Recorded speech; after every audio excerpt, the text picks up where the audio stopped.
This is a quick video to show you how to use your TI 83 or 84 to find the 5-number summary and standard deviation. So I have my 84 here. If you have an 83, it's going to be very similar. You just have to type a little bit more in. So let's say my data set is 10, 12, 14, 16, and then 19, just to kind of shake things up a little bit. So there's my 5 data points. To type it into my list, I'm going to turn my calculator on, and then I am going to go to Stat and then Edit. So I want to edit my list, click Enter. You'll see I have lots of things in my list. I'm just going to really quickly clear this out. So list 1, list 2, list 3. If you tab over, you'll see you have up to 6 lists on your calculator. So in order to type your data in, you're just going to type the number and then click Enter. So I have 10, 12, 14, 16, and 19. There's my 5 data points.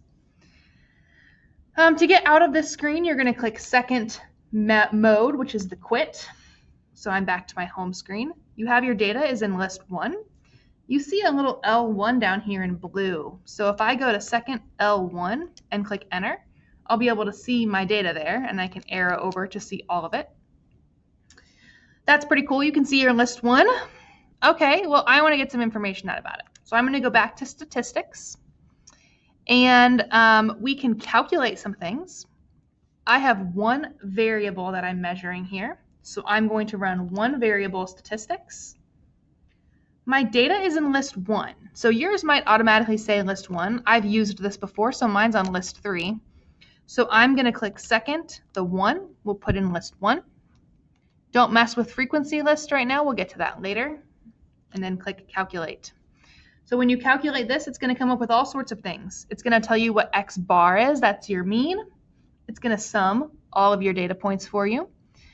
It'll take the sum of all your data points squared.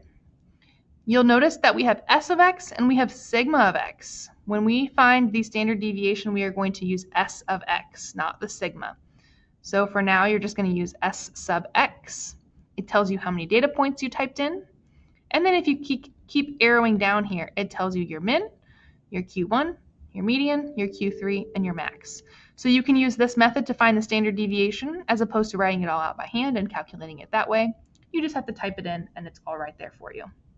That's a quick one variable statistics on a list.